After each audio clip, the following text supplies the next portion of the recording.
টাটাকে আনতেই হবে। রতন টাটা বেঁচে থাকলে তাঁর হাত ধরে অনুরোধ করতাম রাজ্যে ফের আসার জন্য। দায়িত্ব বুঝে নেওয়ার আগে নিউজ 18 বাংলায় এক্সক্লুসিভ শিল্প ও বাণিজ্য মন্ত্রী তাপস রায়।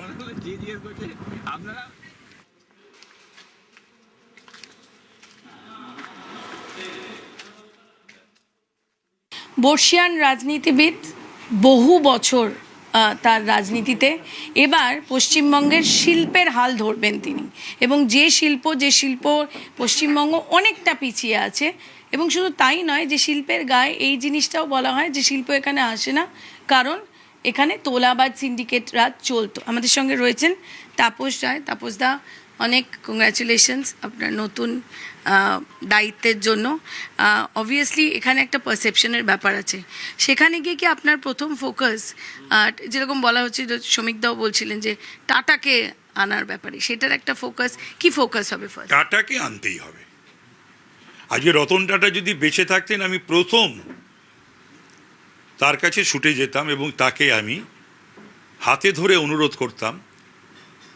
অনেক বয়োজ্যেষ্ঠ, প্রণাম করতেও আমার কোনো অসুবিধা ছিল না। এরকমই ইন্ডাস্ট্রিতে উনি একটা ফাদার ফিগার, যে আপনি চলুন। তার কারণ এই টাটাকে এখান থেকে চলে যাওয়াটা তো নিজের রাজনীতির জন্য এবং বিরোধী রাজনীতিতে সফল হওয়ার জন্য যেটা করেছিল, তারপরে তো আর এখানে না শিল্প হলো না কৃষি হলো, আর ওইসব বিজিবিএস সমস্ত বাগাড়ম্বার, স্পেনে যাওয়া কোনো অর্থ হয় না। যেটা আপনি বলছিলেন যে এই পারসেপশন চেঞ্জের ক্ষেত্রে আপনি টাটার যদি থাকতেন, আপনি যেতেন, এখনো আপনি মানে এইটা কিভাবে এগোবেন? টাটার যারা মানে আমাদের রতন টাটাজি যারা উত্তরাধিকারী, সাকসেসার, এবং যারা এখন রয়েছেন, দেখছেন কোম্পানিটা, আমি তাদের কাছে যাব। আমি এটা বলবো না যে তাদের আমি ডাকবো, আমি তাদের কাছেই যাব। আমি তাদের হেডকোয়ার্টারে যাব, তাদের সঙ্গে দেখা করব, কথা বলবো। এবং আরও যত বিনিয়োগকারী আছে, ইনভেস্টার রয়েছে, ইন্ডাস্ট্রিয়ালিস্ট রয়েছে, বিজনেস আইকন রয়েছে দেশে এবং বিদেশে, বাংলার জন্যে, পশ্চিমবাংলার জন্যে আমি কুণ্ঠাবোধ করবো না তাদের হাতে পায়ে ধরে আনতেও, যে এ বাংলার সেই বাংলা নেই। বাংলা বদলেছে, পারসেপশন বদলেছে, এখানে তোলাবাজির ঠাঁই নেই, এখানে অত্যাচার হবে না। যে অত্যাচার হতো ট্রেড ইউনিয়নের নামে, দমন পীড়ন আর টাকা তোলা, সেসব হবে না। আর এই যে অশ্বিনী বৈষ্ণব থেকে শুরু করে নির্মলা সীতারামন, পীয়ূষ গোয়েল, এই যে ডাবল ইঞ্জিন এফেক্ট, এটা তো দেখা যাবে। Earlier there was no engine. আগে তো কোনো ইঞ্জিন সরকার ছিল না, ইঞ্জিনই ছিল না। তো এখন তো double engine, not single engine, double engine, স্টেটের ইঞ্জিন, সেন্ট্রালের ইঞ্জিন। তারাও সবাই চিন্তিত যে কিভাবে পশ্চিমবঙ্গকে এগোনো যায়। এটাই তো অত্যন্ত আনন্দের এবং সুসংবাদ, যে আমাদের থেকে বেশি চিন্তা করছেন আমাদের প্রিয় প্রধানমন্ত্রী মোদিজি, প্রিয় গৃহমন্ত্রী অমিত শাহজি, প্রিয় অর্থমন্ত্রী নির্মলা সীতারামনজি, প্রিয় রেলমন্ত্রী অশ্বিনী বৈষ্ণবজি। এই তো কদিন আগে আমাদের সঙ্গে সভা করলেন এবং 1 লক্ষ কোটি টাকার প্রজেক্ট অ্যানাউন্স করে গেলেন, এবং আরও মন্ত্রীরা। এই যে আমুল আসছে 13 তারিখ, তো গুজরাটের, তাহলে এর পেছনে কি মোদিজির আশীর্বাদ নেই, অমিত শাহজির আশীর্বাদ নেই? তাহলে পরে 650 কোটি টাকা বিনিয়োগ, এবং অমিত শাহজি নিজে আসবেন, সেইটা একটা তো প্রচন্ড মানে পজিটিভ দিক আর কি, পারসেপশন চেঞ্জ, অত্যন্ত পজিটিভ দিক। আর পারসেপশন চেঞ্জের তো বটেই না। এখন ব্যাপারটা হলো, এর আগে যে সরকার ছিল, তাদের শিল্প টিল্প সম্বন্ধে, তাদের নিজের শিল্পকে কিভাবে বাড়ানো যায়, তারা নিজেদের কিছু লোকজন আর একটি পরিবারের অর্থ বৈভবের দিকেই তাদের নজর ছিল, পশ্চিমবাংলার দিকে তাদের কোনো নজর ছিল না। তাপস রায় তিনি স্পষ্টতই জানালেন যে তিনি জানালেন যে তিনি টাটাদের কাছে যাবেন, অনুরোধ করবেন, এবং শুধু টাটা নয়, যে কোনো বড় শিল্পপতি যারা রয়েছেন তাদের কাছে গিয়ে অনুরোধ করবেন যে এ বাংলা সে বাংলা না, বাংলায় পরিবর্তন হয়েছে। ক্যামেরায় অংশুমান রায়ের সাথে কমলিকা সেনগুপ্ত, নিউজ 18 বাংলার জন্য।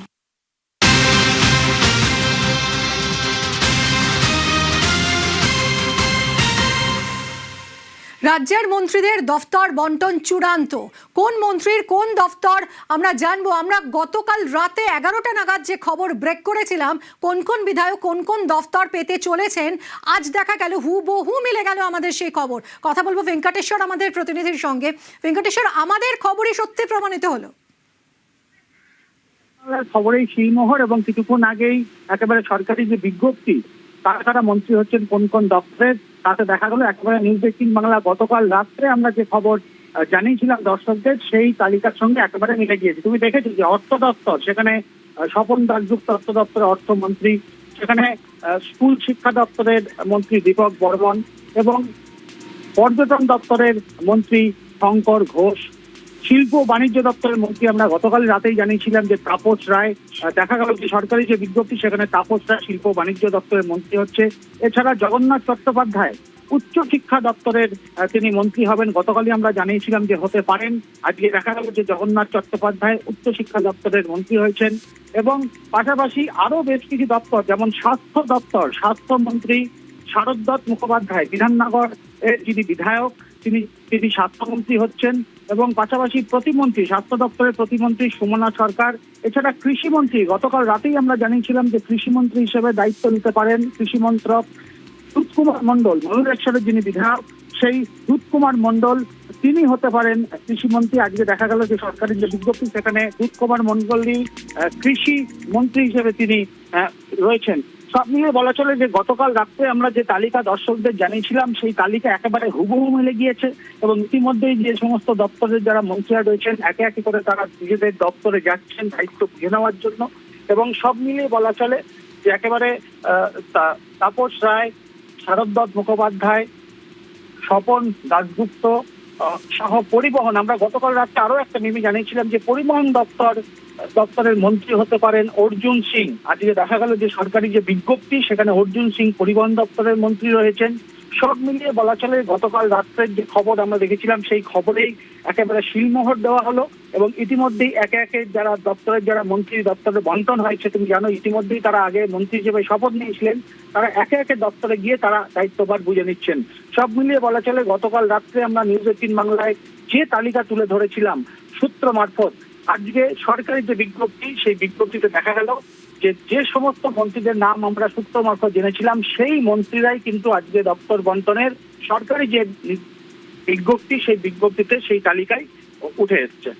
একদমই ভেঙ্কটেশ্বর, এবং রাজ্যের মন্ত্রীদের দফতর বন্টন হয়েছে। গতকাল রাতেই আমরা দেখিয়েছিলাম যে কোন মন্ত্রীর কোন দফতর হতে পারে এবং আমাদের খবরেই শিলমোহর।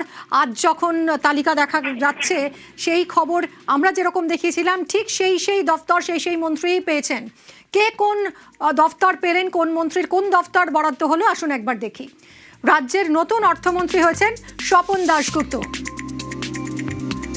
রাসবিহারীর বিধায়ক স্বপন দাশগুপ্ত রাজ্যের নতুন অর্থমন্ত্রী। আমরাও সেটাই দেখিয়েছিলাম, স্বপন দাশগুপ্ত তিনি অর্থমন্ত্রী হচ্ছেন এবং সেটাই মিলে গেল। স্বপন দাশগুপ্ত অর্থ দফতর পেয়েছেন, অর্থমন্ত্রী স্বপন দাশগুপ্ত। এরপর উচ্চশিক্ষামন্ত্রী জগন্নাথ চট্টোপাধ্যায়। সিউড়ির বিধায়ক জগন্নাথ চট্টোপাধ্যায় উচ্চশিক্ষামন্ত্রী।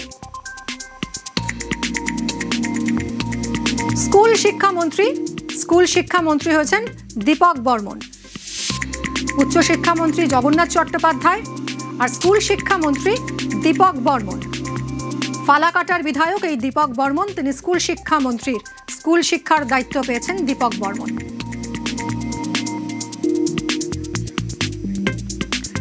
এরপর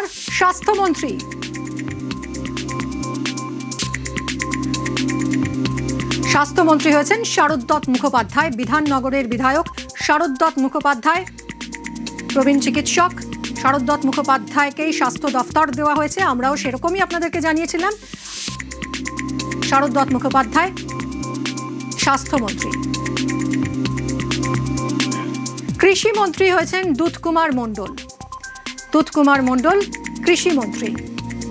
কৃষি দফতরের দায়িত্ব দুধকুমার মণ্ডলের।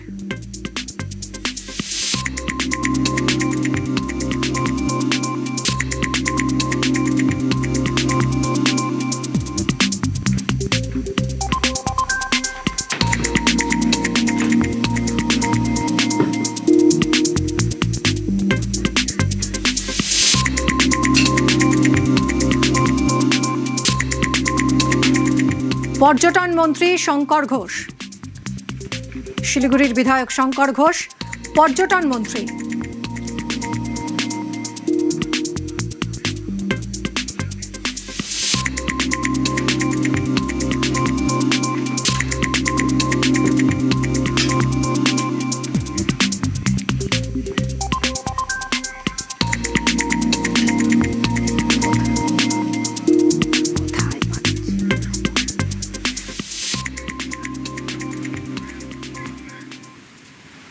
শুভেন্দুর মন্ত্রিসভায় অর্থমন্ত্রী স্বপন দাশগুপ্ত, দায়িত্ব বুঝে নেওয়ার আগে নিউজ 18 বাংলার মুখোমুখি স্বপন দাশগুপ্ত।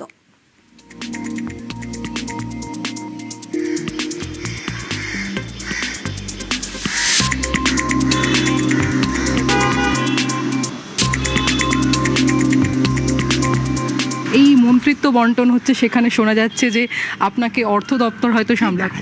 দেখা যাক, এই তো এটার একটা প্রসেস আছে, একটা প্রোটোকল আছে, সেই প্রোটোকলটা মেনে চলো। ধৈর্য ধরো, ঘন্টারই তো ব্যাপার।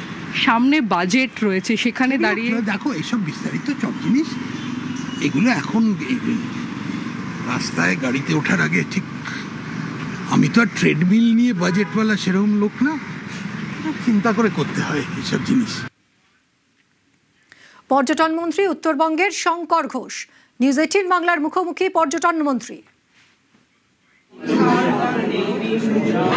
যার সঙ্গে উত্তরবঙ্গের পর্যটনের নিবিড় যোগাযোগ, সেই শিলিগুড়ির বিধায়ক শঙ্কর ঘোষ এবার পেলেন রাজ্যের পর্যটন মন্ত্রী।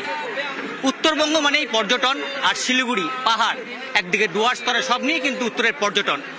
রাজ্যের নতুন পর্যটন মন্ত্রী শঙ্কর ঘোষ আমার সঙ্গে, নতুন মন্ত্রিত্ব কেমন লাগছে? প্রথম কথা দীর্ঘদিন রাজনীতির সাথে যুক্ত, আমার আলাদা কোনো অনুভূতি হয় না এই নিয়ে। দল এবং সরকার যে দায়িত্ব দিয়েছে, সেই দায়িত্ব যাতে সততার সাথে সম্মানের সাথে পালন করতে পারি, সবার পরামর্শ নিয়ে মুখ্যমন্ত্রীর নির্দেশিত পথে দলের সাথে সমন্বয় রেখে, এই চাই, আর কিছু চাই না। ডুয়ার্সের জঙ্গল কেটে যাতে বড় বড় হোটেল না হয়, সেই আন্দোলন আপনি করেছেন। সেই ক্ষেত্রে ডুয়ার্সের পর্যটনের আপনার কাছে একটা বড় চ্যালেঞ্জের ব্যাপার। আমি বলবো, এই সমস্ত বিষয়ে প্রকাশ্যে মন্তব্য না করে আমি কি কাজ করছি সেটা আপনারা উপলব্ধি করতে পারবেন। এদিকে সাগর, অন্যদিকে পাহাড়, কিভাবে গোটা দেশের কাছে রাজ্যের পর্যটন দেশ নয়, ওয়ার্ল্ড ট্যুরিজম ম্যাপে এবার পশ্চিমবঙ্গ অন্তর্ভুক্ত হবে। বাংলায় শিল্পে স্বপ্নের উড়ান, ডেবরায় হচ্ছে দুগ্ধ প্রক্রিয়াকরণ প্ল্যান্ট, পনির, দই, ছানা তৈরি হবে প্ল্যান্টে। 5 একর জায়গায় তৈরি হচ্ছে এই প্ল্যান্ট। পরিদর্শনে পঞ্চায়েত মন্ত্রী দিলীপ ঘোষ। রাজ্যে ক্ষমতায় আসার পরই মুখ্যমন্ত্রী স্পষ্ট করে দিয়েছেন যে দেশের শিল্প মানচিত্রে উল্লেখযোগ্য জায়গায় নিয়ে যেতে হবে এই রাজ্যকে, সেজন্য যা যা পদক্ষেপ প্রয়োজন সবই করা হবে। এবং বাংলায় শিল্পে কার্যত স্বপ্নের উড়ান, দেবরায় দুগ্ধ প্রক্রিয়াকরণ প্ল্যান্ট হচ্ছে, পনির, দই, ছানা তৈরি হবে এই প্ল্যান্টে। 5 একর জায়গায় তৈরি হচ্ছে প্ল্যান্ট। পরিদর্শনে যান পঞ্চায়েত মন্ত্রী দিলীপ ঘোষ।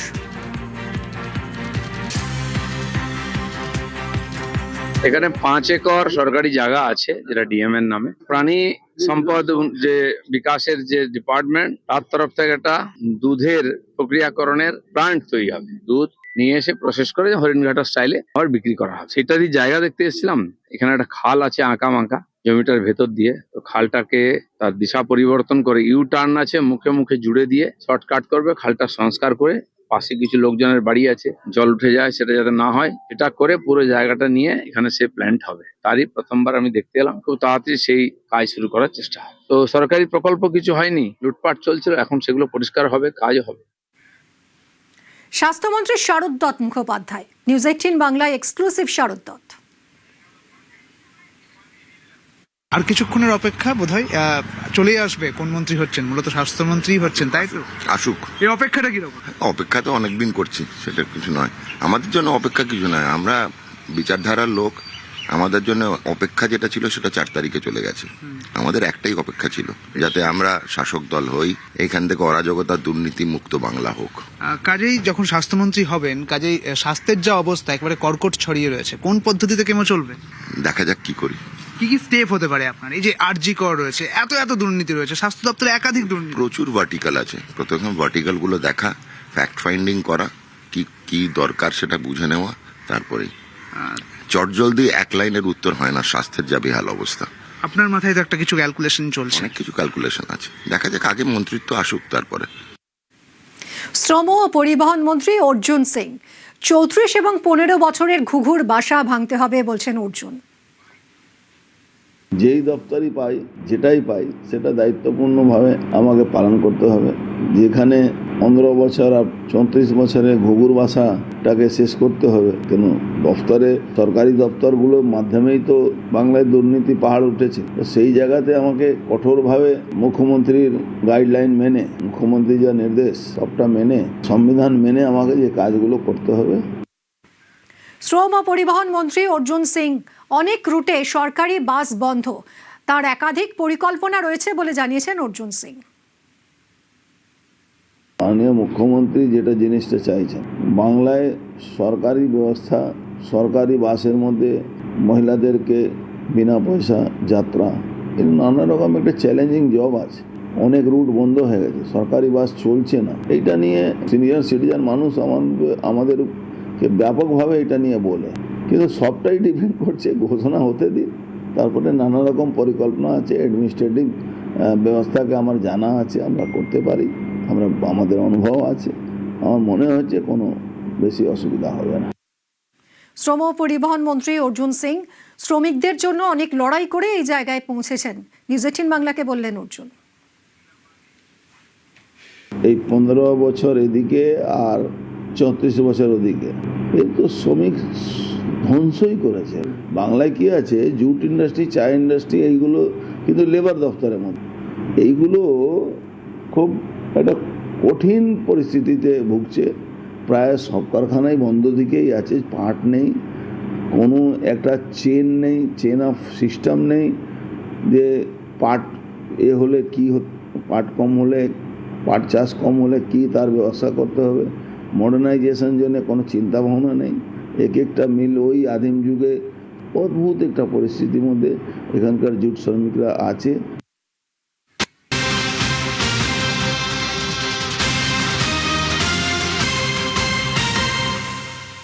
রাজ্য প্রশাসনে সচিব স্তরে রদবদল, 17টি দফতরের সচিব বদল করল রাজ্য সরকার।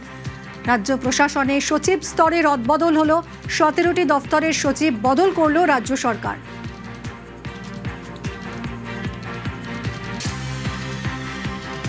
সতেরোটি দফতরের সচিব বদল হলো, সচিব স্তরে বড়সড় রদবদল। সোমরাজ আমাদের প্রতিনিধির সঙ্গে কথা বলবো। সোমরাজ, কোন কোন দফতরের এই বদল হলো, সচিব বদল? দেখো, গতকাল রাজের সচিব স্তরে এই রদবদল করা হয়েছে রাজ্য সরকারের তরফে। মূলত 17টি দপ্তরের সচিব স্তরে রদবদল করা হয়েছে। যেটা সব থেকে গুরুত্বপূর্ণ রদবদল সেটা হচ্ছে খাদ্য দপ্তরের সচিব পদে রদবদল করা হয়েছে, নারী ও শিশু কল্যাণ দপ্তরের সচিব পদে রদবদল করা হয়েছে, পরিবেশ দপ্তরের সচিব পদে রদবদল করা হয়েছে। এছাড়াও যেটা দেখা যাচ্ছে, ক্ষুদ্র ও কুটির শিল্প দপ্তরের সচিব পদে রদবদল করা হয়েছে, কর্মীবর্গ প্রশিক্ষণ দপ্তরের সচিব পদে রদবদল করা হয়েছে। অর্থাৎ একাধিক গুরুত্বপূর্ণ দপ্তরের সচিব পদে রদবদল করা হয়েছে। কেন এই সচিব পদের রদবদল? তুমি দেখেছিলে যে রাজ্যের মুখ্য সচিব মনোজ কুমার আগরওয়াল বিভিন্ন দপ্তরের সচিবদের নিয়ে রাজ্যের নয়া সরকার আসার পরই যখন বৈঠক করেছিলেন, তখন একটা বিষয় স্পষ্ট বলে দেওয়া হয়েছিল যে পারফরমেন্সের নিরিখে বিচার করা হবে। এবং দেখো, এক্ষেত্রেও দেখা যাচ্ছে বেশ কয়েকটি দপ্তরের ক্ষেত্রে এমনও রয়েছে যারা সচিব পদে ছিলেন তাদেরকে কোনো রদবদল করা হয়নি। যেমন স্বাস্থ্য দপ্তরের সচিব পদে কোনো রদবদল করা হয়নি, শিক্ষা দপ্তরের সচিব পদে কোনো রদবদল করা হয়নি। অর্থাৎ কয়েকটি দপ্তরের ক্ষেত্রে যেমন কোনো রদবদল করা হয়নি, তেমনি কয়েকটি দপ্তরের ক্ষেত্রে রদবদলও করা হয়েছে। এর আরো একটা কারণ, যেহেতু আজ থেকে রাজ্য মন্ত্রিসভায় যারা শপথ নিয়েছিলেন তাদেরকে আজ দপ্তর বন্টন করে দেওয়া হয়েছে। সেই কারণে যাতে নতুন মন্ত্রীদের সাথে নতুন সচিবরা কাজ করতে পারেন, অর্থাৎ একটা সমন্বয় থাকে, সেই কারণেও এই রদবদল বলেই প্রশাসনিক মহলের তরফে দাবি করা হচ্ছে। ধন্যবাদ সোমরাজ।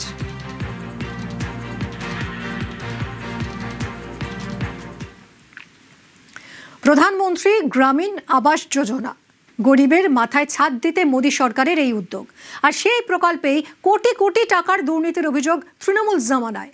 আবাসে দুর্নীতির ভূত ধরতে এবার কড়া পথে মুখ্যমন্ত্রী শুভেন্দু অধিকারীর সরকার।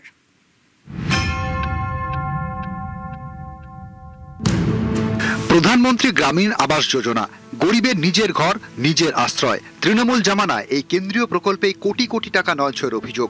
ঘরের টাকা নেতার পকেটে, কোথাও বারবার আবেদন করেও মেলেনি ঘর, কোথাও আবার পাকা বাড়ির মালিকের অ্যাকাউন্টে ঢুকেছে আবাসের টাকা। পালা বদলের পর আবাসের দুর্নীতি রুখতে কড়া বাংলার প্রথম বিজেপি সরকার। সর্ষের মধ্যে লুকিয়ে থাকা ভূত ধরতে একগুচ্ছ পদক্ষেপ মুখ্যমন্ত্রী শুভেন্দু অধিকারীর সরকারের। শুরু হচ্ছে সমীক্ষা। সমীক্ষায় উঠে আসা তথ্যের ভিত্তিতেই তৈরি হবে যোগ্য অযোগ্যের তালিকা। প্রধানমন্ত্রী গ্রামীণ আবাস যোজনা নিয়েও এবার সমীক্ষা শুরু করার নির্দেশ দেওয়া হয়েছে। পাশাপাশি কড়াকড়ি নির্দেশিকাও জারি করা হলো রাজ্য সরকারের তরফে। উদ্দেশ্য একটাই, যাতে যোগ্য উপভোক্তারাই প্রধানমন্ত্রী গ্রামীণ আবাস যোজনার মাধ্যমে বাড়ি পান। প্রধানমন্ত্রী গ্রামীণ আবাস যোজনায় অভিযোগের পাহাড়। অভিযোগ, এমন অনেকেই ঘর পেয়েছেন যারা ঘর পাওয়ার যোগ্য নন। যাদের মাথা গোঁজার ঠাঁই নেই তারা ঘর পাননি। আবাসের টাকা পাওয়া অযোগ্যদের চিহ্নিত করতেই এই সমীক্ষা। সমীক্ষার নাম আবাস প্লাস 2024। পাকা বাড়ি, বাড়িতে দুটির বেশি ঘর, 4 চাকা গাড়ি আছে, সরকারি চাকুরিজীবী পরিবার, আয়করদাতা, মাসে 15,000 টাকার বেশি আয়, এমন কেউ এই প্রকল্পের সুবিধা পাবেন না। সমীক্ষায় মহিলাদের অভাব গুরুত্ব দিয়ে দেখা হবে। বিশেষভাবে সক্ষম মহিলা প্রধান পরিবার, গৃহহীন, আদিবাসী পরিবারকে অগ্রাধিকার। অভিযোগ নিষ্পত্তির জন্য বিডিও, এসডিও ও ডিএম অফিসে কন্ট্রোল রুম। সমস্ত অভিযোগ 1 সপ্তাহের মধ্যে নিষ্পত্তি করতে হবে। 25শে জুনের মধ্যে সমীক্ষার কাজ শেষের নির্দেশ দিয়েছে পঞ্চায়েত দপ্তর। 20শে জুলাইয়ের মধ্যে অযোগ্য আবেদনকারীদের নাম বাতিল করা হবে।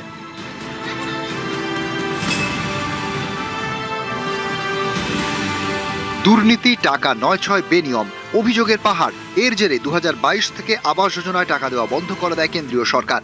তখন বাংলার বাড়ি প্রকল্প চালু করে তৃণমূল সরকার। সেখানেও অভিযোগের পাহাড়। অভিযোগ, বাংলার বাড়ির টাকা ঢুকেছে নেতাদের পকেটে। এবার আতশ কাচের তলায় বাংলার বাড়ি প্রকল্প। বাংলার বাড়ির উপভোক্তাদের তালিকা যাচাইয়ের নির্দেশ মুখ্য সচিবের। কারচুপি ধরা পড়লে তালিকা থেকে বাদ দেওয়ার নির্দেশ। পঞ্চায়েত ও গ্রামোন্নয়ন দপ্তরকে কড়া নির্দেশ মুখ্য সচিবের। গরিবের আশ্রয়, মাথা গোঁজার ঠাঁই, সেই প্রকল্পে দুর্নীতি বরদাস্ত নয়।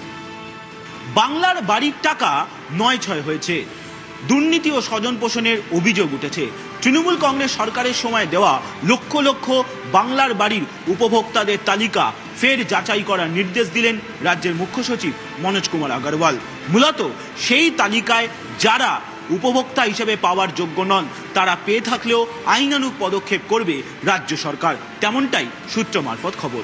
ক্যামেরায় খোকন দাসের সঙ্গে সোমরাজ বন্দ্যোপাধ্যায়, নিউজ 18 বাংলা, কলকাতা। 100 দিনের কাজে দুর্নীতি রুখতে কড়া মুখ্যমন্ত্রী শুভেন্দু অধিকারীর সরকার। ভুয়ো জব কার্ড ধরতে মাস্টার স্ট্রোক। এবার থেকে জব কার্ড হোল্ডারদের ফেস অথেন্টিকেশন, হাজিরা হবে ডিজিটালি।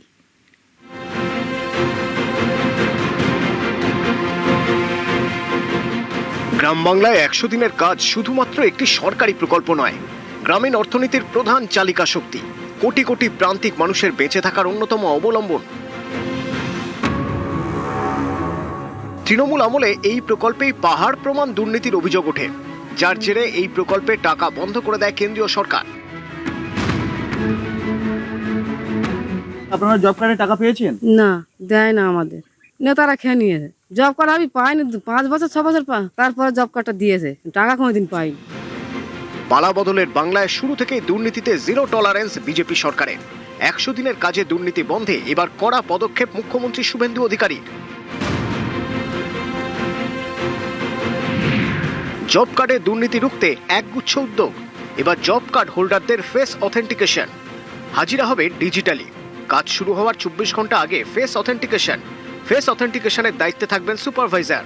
মোবাইল থেকেই ফেস অথেন্টিকেশন, এর জন্য নির্দিষ্ট অ্যাপ ডাউনলোড করতে হবে।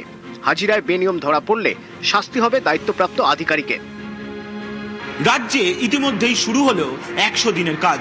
আর এই 100 দিনের কাজ নিয়ে যাতে ফের কোনো অভিযোগ না ওঠে, তার জন্য এবার ফেস রিকগনিশন বাধ্যতামূলক করা হলো। উদ্দেশ্য একটাই, জুন মাস থেকে অর্থাৎ চলতি মাস থেকে যে 100 দিনের কাজ শুরু হচ্ছে, জুলাই মাস থেকে যা হয়ে যাবে 125 দিনের কাজ, তা নিয়ে ফের কোনো দুর্নীতি বা স্বজন পোষণের অভিযোগ না ওঠে। তৃণমূল জমানায় এই 100 দিনের কাজেই অভিযোগের পাহাড়। লক্ষ লক্ষ ভুয়ো জব কার্ড তৈরি করে টাকা হাতানোর অভিযোগ, মৃত শ্রমিকের নামে টাকা তোলার অভিযোগ, 50 দিনের কাজ দেখিয়ে 100 দিনের টাকা তোলার অভিযোগ, কাজ না করিয়েই টাকা হাতানোর অভিযোগ। কাজ করেছেন গরিব প্রান্তিক মানুষরা, টাকা ঢুকেছে তৃণমূল নেতাদের পকেটে। এমনই পরিস্থিতিতে রাজ্যে 100 দিনের প্রকল্পে টাকা পাঠানো বন্ধ করে দেয় কেন্দ্র। তারপরও তৃণমূল সরকারের কোনো হেলদোল দেখা যায়নি। রাজ্যে পালা বদলের পর ফের চালু হয়েছে 100 দিনের কাজ। 100 দিনের কাজ পাবো আমরা, 100 দিনের কাজ শুরু হয়ে গেছে। হ্যাঁ, যদি পাই তাহলে আর আমরা বাইরে যাব না। বাইরে কাজ করতে যাবেন? কি জন্য যাবো দাদা? হ্যাঁ, আমরা কাজ করেও কাজের মূল্য পেতাম না, তার জন্য যেতে হতো বাইরে। এখন নতুন সরকার এসছে, যা হোক আমাদের গরিবদের কথা শুনবে, গরিবদের সুবিধা দেবে, যারা খেটে খাওয়া লোক তাদেরকে পাশে দাঁড়াবে। ভালো হলো এটা। 100 দিনের কাজ পেলে তো আর বাইরে যেতে হবে না। না, আর বাইরে যেতে হবে না, এখানে ইনকাম করবে, সব কাজ পাবে। কাজ হবে কিন্তু দুর্নীতি হবে না, কড়া বার্তা দিয়েছেন মুখ্যমন্ত্রী। সেই মতো এবার 100 দিনের কাজকে দুর্নীতিমুক্ত করতে কড়া নির্দেশিকা। নিউজ 18 বাংলা।